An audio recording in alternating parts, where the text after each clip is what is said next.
Legal Services NYC is the largest provider of free civil legal services in the country. Education is one of the most important areas of our practice. Our education advocates have been doing this work for several decades now to help low-income New York kids get access to the best possible education that they can get.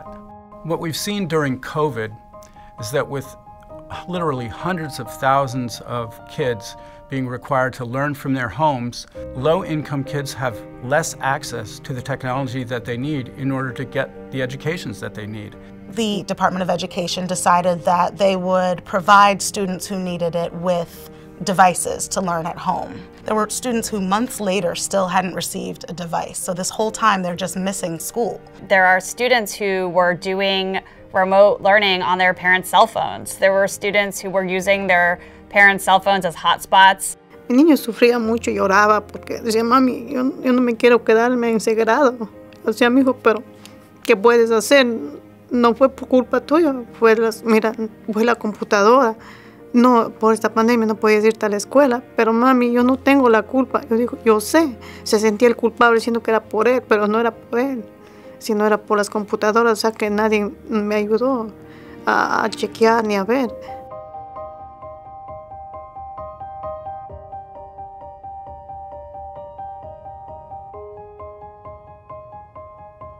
This is something that's an ongoing need in the day and age that we live in. Children rely upon computers and technology to do their homework, to communicate with their teachers. It's certainly a systemic issue, and we hope this case will bring systemic relief. The New York State Constitution mandates a sound and basic education for all students. My hope is that our work at LSNYC helps to level the playing field a little bit for people.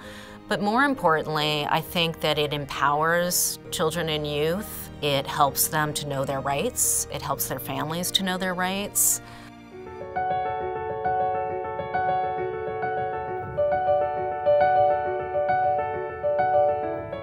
These are students who had been assaulted by fellow students at the school, and their pleas for help from the teachers and administrators had been ignored, both before and after the assault.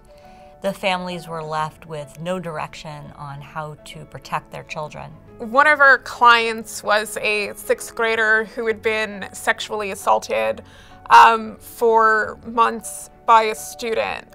The school was not really doing anything about it. As a result of the school's neglect and failure to address any of the harassment, the student was subsequently raped on school grounds by the student that had been harassing her. This school never informed the mother about everything that was going on in the building, and when the mother finally found out, the school said there was nothing they could do about it. Oftentimes, schools don't take complaints from students with disabilities seriously. The boy took my daughter to the garage. My daughter say he took my daughter's pants off.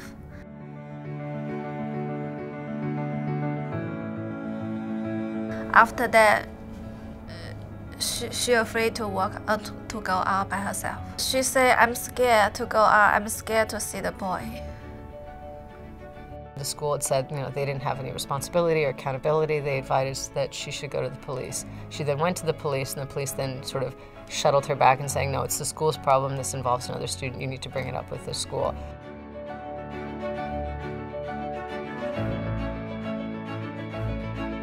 I feel shocked. Why school didn't do enough protection to help my daughter? They didn't do their job.